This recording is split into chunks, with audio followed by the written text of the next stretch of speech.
Thank you. I have the first topic. So yeah, I was just looking through some of my to-dos. And there were a couple around requirements. Realized I was still a little unclear on the work that we need to do, particularly for the front end. So I listed off two options. But then John, you have an answer, which I don't know yet if it's one of those, but you want to just go through what you think we're doing with requirements right now? Yeah, I can just say what I think the plan is so far, subject to change, I guess. But we were planning to proxy the existing requirements GraphQL API through the existing requirement object. So we still need that object for the IID. And in order not to have to do like a big migration of all the existing data to reduce the risk, we're going to sync the work item version of requirement and the canonical old version of requirement for a while. And so they'll be like identical. And then we'll move the backend GraphQL API to use the new requirement work item type with the existing requirement as a proxy. So from the front end perspective, like nothing should change at that point. If it all goes well, like you won't even notice the difference. But in the background, we'll be using the work items table instead of, well, sort of like until we can't fully get rid of the requirements table yet at that point. But it just means like you have the maximum amount of time to basically choose when you want to move to the new API when you have finished like the new work item view. Just gives us more flexibility. Okay, yeah, that's perfect. So it sounds like we're still on track for feature first, and then we can decide what to do next. But we can at that point move requirements over to the new work item API. Correct. From a front end perspective, I think that's correct. So you're saying you would build the new view with features in mind, and then we'll have that new view to apply to issues, requirements, and so on. Yeah, and then we can at the same time we can probably create any widgets that we need just for requirements, but we can still release and work on feature before we work on requirements. Yeah, cool. But at that point, there won't be any back-end work for features until we get this done. But at least, ideally we'd get past this point and we'd get through the syncing code, and that would be a natural breakpoint for the backend for requirements, because we don't want to leave that syncing code in indefinitely, because it's costly. So, but it is nevertheless it's a natural breakpoint. At that point, we can make another decision about what we want to do next. Looking at the MVC structure, is there anything we could do to make sure that we've got the work item for feature versus requirement in there? Like, should we have another one for building out the requirement UI?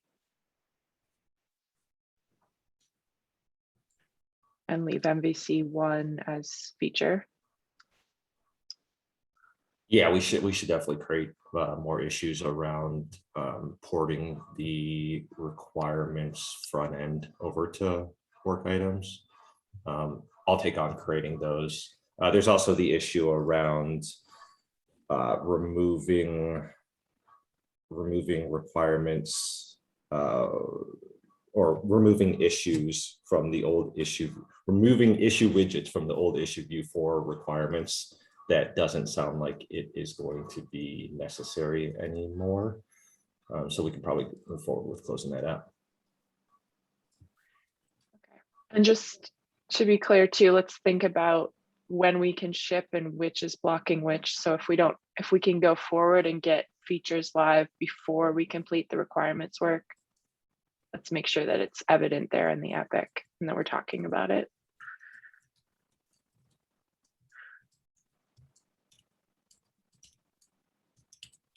I just don't want to be in a thing where we keep adding scope and that we're not really clear kind of where we could rip off the Band-Aid and have kind of both go live, or one or the other.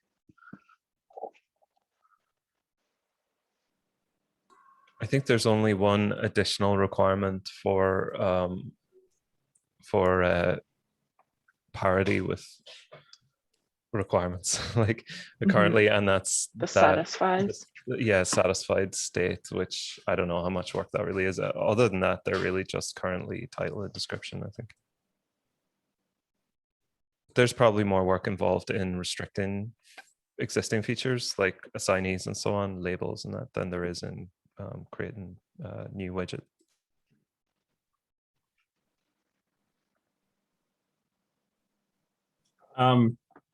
Maybe like instead of thinking about restricting and going backwards, can we work forwards and think about allowing? So like that way, as we build new widgets, right, you can make it allowable on a work item versus hard coding a bunch of stuff, say like in a model level that said requirements can't have all these things, all these widgets. Because I think that's sort of the flexibility we want to get to, because I'm sure eventually somebody's going to want to have assignees on a requirement. Maybe other people don't, right? So it's that sort of thing where I would build it up from an allow standpoint or an enabled standpoint versus a disallow rule. I think on the back end, it is an allow list currently. Like we talk about restricting features, but it's actually an allow list, I think, under the hood.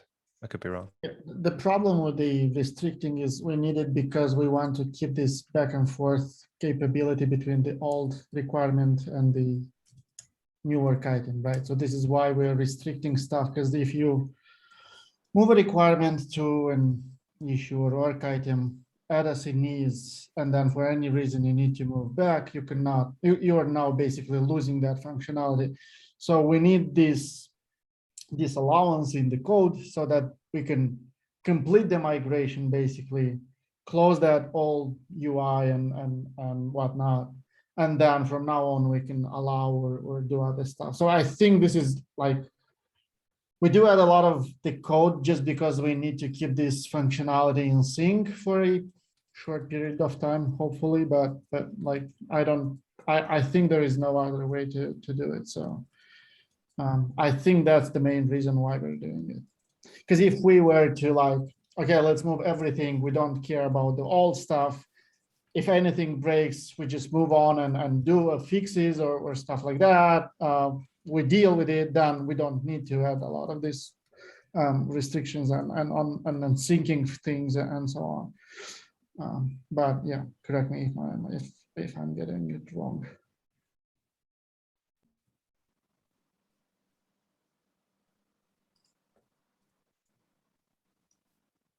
Yeah, but for feature types, like it should be pretty easy. It's just the fact that we're migrating something that where there's already data in the database.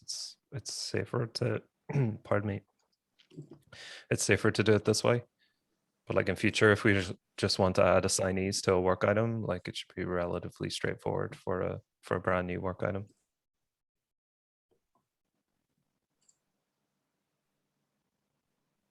Work item type, I should say.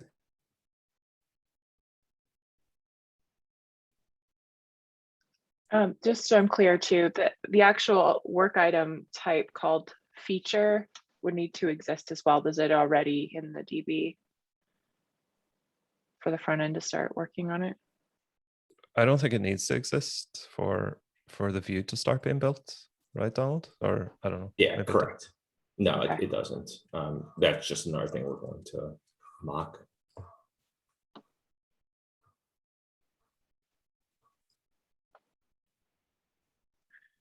At what point will we determine kind of the scalable URL structure as well? Or has that already been locked down so that we can support any naming of these? It's still an ongoing discussion. Let me link to it in our into our doc. Yeah, so that's a thing that we should get input from you all on product. Is how the URL should look. John, do you have that off the top of your head? No, Many I different don't think there's a states as decision well. on it yet. Like FE states, like whether it's rendering in modal, sidebar, or however else we have them showing up. the URL is going to have to kind of know that too.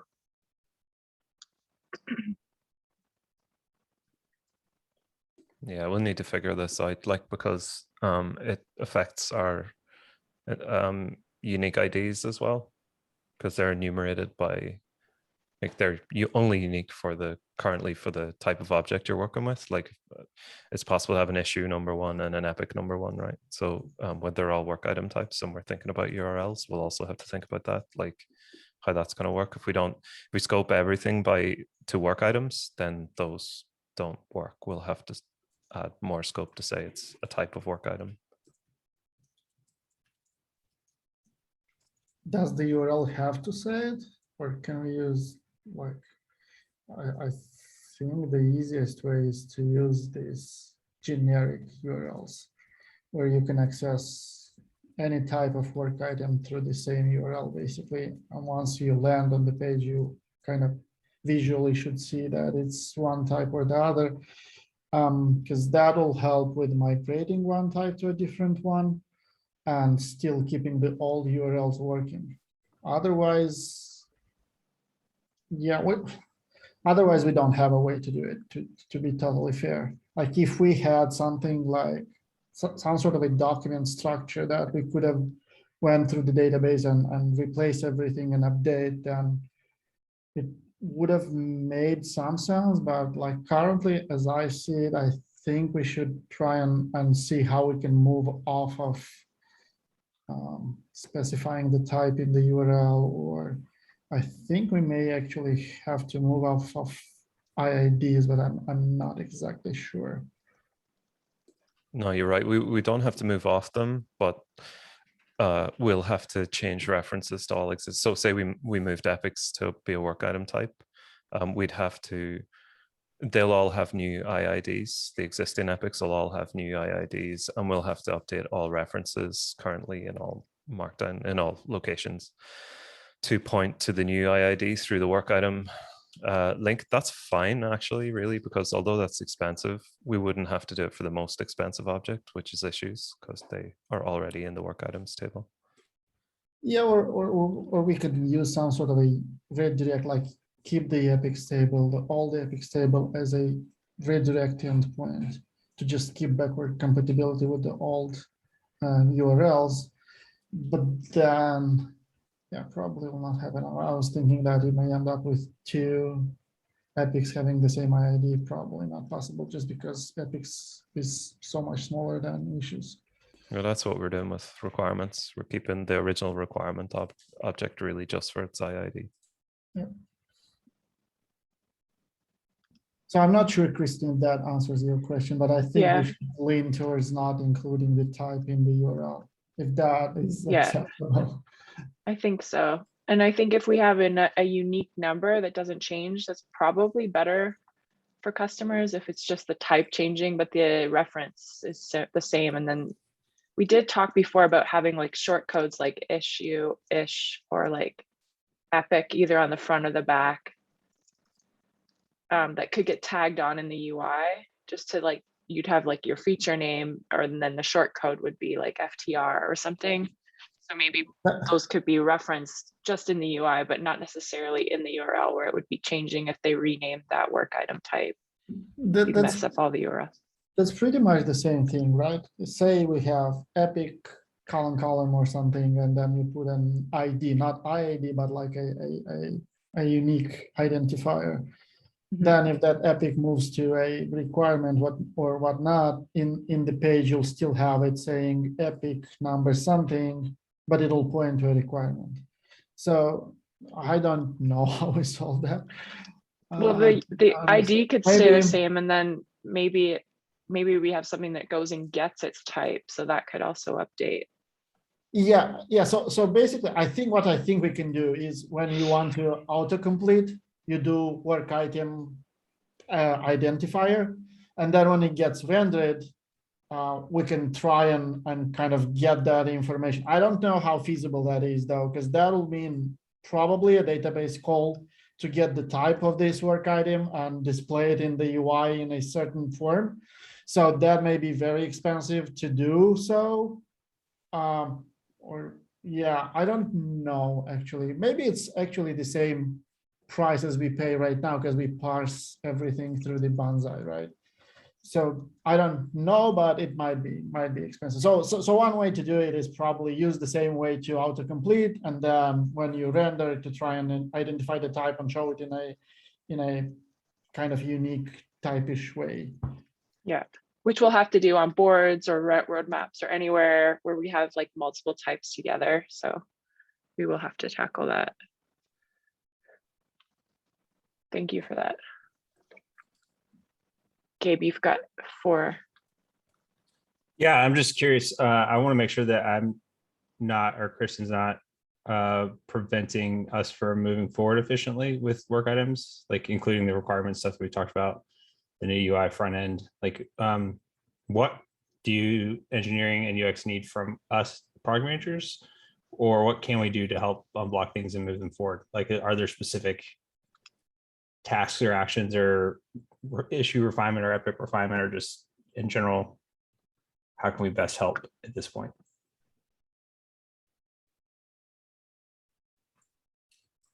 From the front end perspective, I think we're pretty good right now. I can see there being a lot more movement and requests from you all once we get the front end architecture in place and we start having conversations around how the API is going to look like.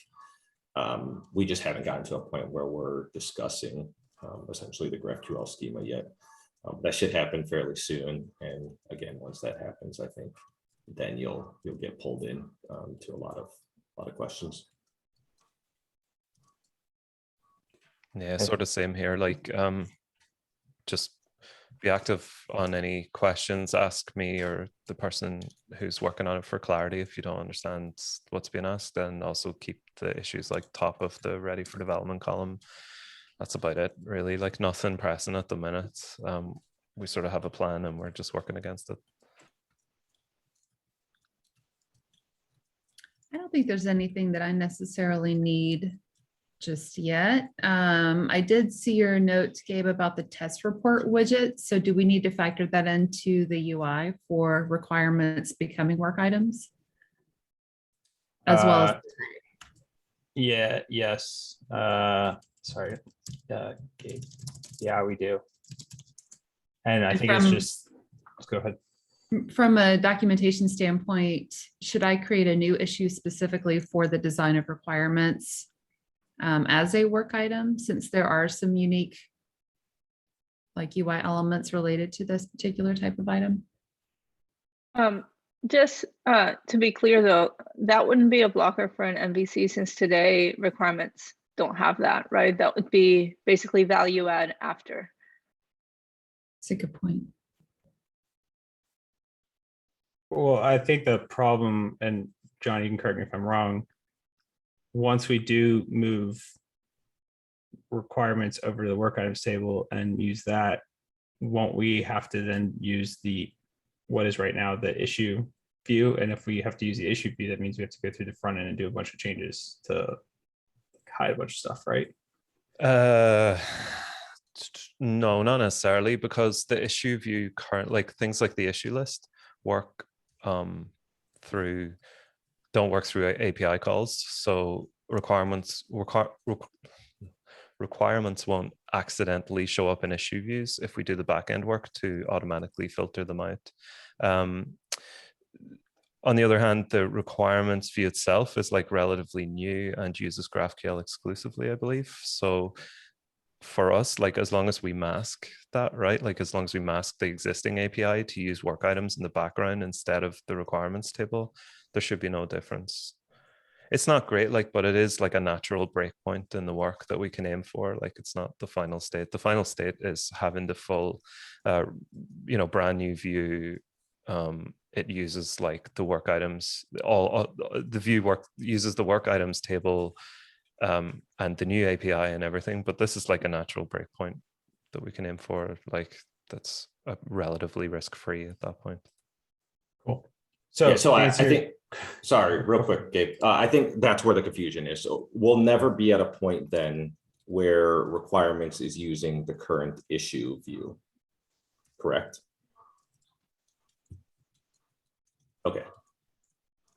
Sorry, 'Cause we're- yes, that's correct. That was my concern a couple of weeks ago when we had one of these calls, because I thought we were aiming for that, and I thought there was quite a lot of work to do. But so long as, I mean, it makes sense to you as well, right? I'm not way out to launch here, like, but if we mask the requirements API entirely, like, it should make no difference, right? We just have to be really careful that requirement work items aren't showing up in the places that issues normally show up, but that I don't expect that to be a problem because we're already doing that for test cases. Those are issues already, and we haven't seen those crop up anywhere they shouldn't. Cool. Okay, I think we have some clarity. So to circle back, Ollie, yes, it would be good to do that because there will be, right? And so I think the sooner that we have at least a mock-up of showing the test report widget on the work item view, the faster front end, whenever they're ready, can then implement that and eventually move requirement over to the new work item view, and which is sort of in parallel to the same work that we're already doing for MVC1. So you can sequence that out, but it would be helpful. Gabe, is that existing functionality for requirements? What you're test describing? reports? Yeah, it's the satisfied failed little indicator. So when you link a test, basically your requirements artifact from your CI/CD to a specific requirement, then it will show up as either failed or passed based on the actual test reports that are running. So that's how it currently works now in current functionality. And all it really is like, I mean, there's more under the hood, but it's just a little indicator that says satisfied or failed. Like it's not a ton of code on the front end, I don't think. Yeah, I think you can set it manually as well, though. I think Yeah, you it's can. just a field, right? That's a status. Yeah, manually set, or it can be programmatically set. Okay. Because if we abstract it down to saying like it's a status for a work item, then it's something that's more broadly applicable, right, to any type of work item. Yeah, that was what I originally thought about the test report widget. But then I don't know if we want to tie test report status to the actual requirement, because it's like, is your test passing or failing, not the status of implementation? Like, is it done or is it in progress? Or so I think we have to figure that out. I took that into consideration when I was looking at the custom issue statuses. If we just treated like that is the actual status of the thing. So I'm on the fence, but I'm open for y'all's input on how to best handle it. It's probably more of a UX related question than anything else. I'll drop it in this about that status widget.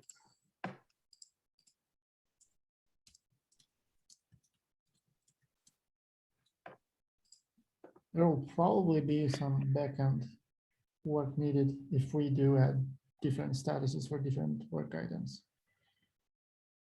Because not all work items will have the same statuses, or like verified or whatever it is for test case or requirement will not really apply for other for issues or epics, I guess. So then do you want to see the same statuses in a drop down or wherever you're picking the status? That's where I was thinking about the test report being its own little widget, because there could be a future state where you might want to include a test report. Right now you can only link like your actual code to a requirement, but really what you're effectively doing in the future is being able to link your code to a work item. And that's a separate thing of like, then what is the status of this? And is it in progress? Is it like, so I kind of see them as two separate things, sort of like what you're saying, Alexander, but I'm open to whatever we decide. I think we did something similar actually already on requirements. You don't close a requirement, you archive it. And so we changed the closed state to archive just for the requirements work item type. So I guess that's something similar, right?